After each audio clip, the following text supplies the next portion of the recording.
ನಮಸ್ಕಾರ. ಪುಸ್ತಕದ ಮನೆಗೆ ಸ್ವಾಗತ. ಎಂ.ಟಿ. ವಾಸುದೇವನ್ ನಾಯರ್ ಅವರ ಜೀವನದ ಮುಂದುವರೆದ ಭಾಗವನ್ನು ನೋಡ್ತಾ ಹೋಗೋದಾದರೆ, ಅವರ ಚಲನಚಿತ್ರ ಜೀವನದ ಕುರಿತು ಮತ್ತು ಅವರ ವೈಯಕ್ತಿಕ ಜೀವನದ ಕುರಿತು ಇವತ್ತು ನಿಮ್ಮೊಂದಿಗೆ ಮಾಹಿತಿಯನ್ನು ಹಂಚಿಕೊಳ್ಳುವಂತಹ ಒಂದು ಪ್ರಯತ್ನವನ್ನು ಮಾಡ್ತಾ ಇದ್ದೇನೆ. ಅವರು ಸುಮಾರು 55 ಚಲನಚಿತ್ರಗಳಿಗೆ ಚಿತ್ರಕಥೆಯನ್ನು ಬರೆದಿದ್ದಾರೆ ಅಂತಲೇ ಹೇಳ್ಬೋದು. ಅವರ ಚಿತ್ರಗಳ ಮುಖ್ಯವಾಗಿರುವಂತಹ ಒಂದು ವಿಷಯ ಅಂತ ಹೇಳಿದರೆ ಸಾಮಾಜಿಕ ಮತ್ತು ಸಾಂಸ್ಕೃತಿಕ ಬಿಕ್ಕಟ್ಟುಗಳ ಕುರಿತು ಅವರು ಸಾಕಷ್ಟು ಚಲನಚಿತ್ರಗಳಿಗೆ ಕೆಲಸಗಳನ್ನು ಮಾಡ್ತಾ ಹೋಗಿದ್ದಾರೆ.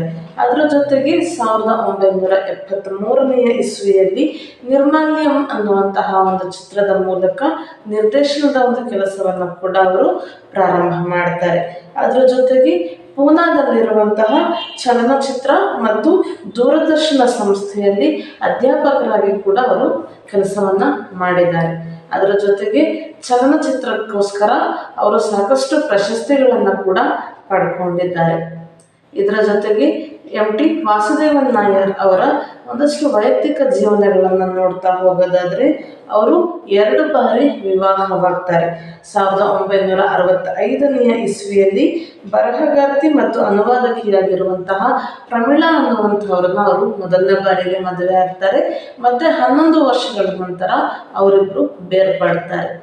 ಅದಾದ ನಂತರದಲ್ಲಿ 1977ನೇ ಇಸ್ವಿಯಲ್ಲಿ ನೃತ್ಯ ಕಲಾವಿದೆಯಾಗಿರುವಂತಹ ಕಲಾಮಂಡಲಂ ಸರಸ್ವತಿ ಅವರನ್ನು ಅವರು ಮದುವೆ ಮಾಡಿಕೊಳ್ತಾರೆ. ಇದಾದ ನಂತರದಲ್ಲಿ ಅವರಿಗೆ ಸಿಕ್ಕಿರುವಂತಹ ಕೆಲವೊಂದಷ್ಟು ಪ್ರಶಸ್ತಿಗಳು ಮತ್ತು ಗೌರವಗಳನ್ನು ನೋಡ್ತಾ ಹೋಗೋದಾದರೆ, 1966ನೇ ಇಸ್ವಿಯಲ್ಲಿ ಕ್ಯಾಲಿಕಟ್ ವಿಶ್ವವಿದ್ಯಾಲಯದಿಂದ ಅವರಿಗೆ ಗೌರವ ಡಾಕ್ಟರೇಟನ್ನು ನೀಡಲಾಗುತ್ತೆ. ಅದೇ ವರ್ಷ ಅಂದರೆ 1966ನೇ ಇಸ್ವಿಯಲ್ಲಿ ಅವರಿಗೆ ಮಹಾತ್ಮ ಗಾಂಧಿ ವಿಶ್ವವಿದ್ಯಾಲಯದಿಂದ ಗೌರವ ಡಾಕ್ಟರೇಟನ್ನು ಕೂಡ ನೀಡ್ತಾರೆ.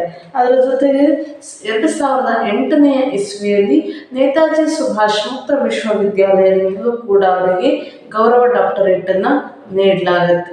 ಇದೆಲ್ಲದರ ಜೊತೆಗೆ ಅವರಿಗೆ ಸಿಕ್ಕಿರುವಂತಹ ಕೆಲವೊಂದಷ್ಟು ಪ್ರಶಸ್ತಿಗಳನ್ನು ನಾವು ನೋಡ್ತಾ ಹೋಗೋದಾದರೆ, 1970ನೇ ಇಸ್ವಿಯಲ್ಲಿ ಅವರಿಗೆ ಕೇಂದ್ರ ಸಾಹಿತ್ಯ ಅಕಾಡೆಮಿ ಪ್ರಶಸ್ತಿ ದೊರೆಯುತ್ತೆ. ಅದರ ಜೊತೆಗೆ 1995ನೇ ಇಸ್ವಿಯಲ್ಲಿ ಮಲಯಾಳಂ ಸಾಹಿತ್ಯಕ್ಕೋಸ್ಕರ ಅವರು ನೀಡಿರುವಂತಹ ಕೊಡುಗೆಯನ್ನು ಗುರುತಿಸಿಬಿಟ್ಟು ಅವರಿಗೆ ಜ್ಞಾನಪೀಠ ಪ್ರಶಸ್ತಿಯನ್ನು ಕೂಡ ನೀಡಲಾಗುತ್ತೆ. ಇದೆಲ್ಲದರ ಜೊತೆಯಲ್ಲಿ ಸಾಕಷ್ಟು ಬಾರಿ ಸಾಕಷ್ಟು ಚಲನಚಿತ್ರಗಳಿಗೆ ಅವರಿಗೆ ಅತ್ಯುತ್ತಮ ಕಥೆ, ಅತ್ಯುತ್ತಮ ಚಿತ್ರಕಥೆ, ಅತ್ಯುತ್ತಮ ನಿರ್ದೇಶನ, ಹೀಗೆ ಸಾಕಷ್ಟು ಕ್ಷೇತ್ರಗಳಲ್ಲಿ ಅವರಿಗೆ ಪ್ರಶಸ್ತಿಗಳು ದೊರೆಯುತ್ತೆ. ಇಷ್ಟೆಲ್ಲ ಸಾಧನೆಯನ್ನು ಮಾಡಿರುವಂತಹ ಎಂ.ಟಿ. ವಾಸುದೇವನ್ ನಾಯರ್ ಅವರು 2024ನೇ ಇಸ್ವಿಯ ಡಿಸೆಂಬರ್ 24ನೇ ತಾರೀಕು ಉಸಿರಾಟದ ಸಮಸ್ಯೆಯಿಂದ ಇಹಲೋಕವನ್ನು ತ್ಯಜಿಸ್ತಾರೆ.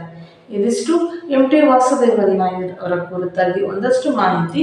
ಮುಂದಿನ ವಿಡಿಯೋದಲ್ಲಿ ಮತ್ತೊಂದು ಮಾಹಿತಿಯೊಂದಿಗೆ ನಿಮ್ಮ ಮುಂದೆ ಬರ್ತೇನೆ. ಅಲ್ಲಿವರೆಗೆ ನಮ್ಮ ವಿಡಿಯೋಗಳನ್ನು ನೋಡ್ತಾ ಇರಿ.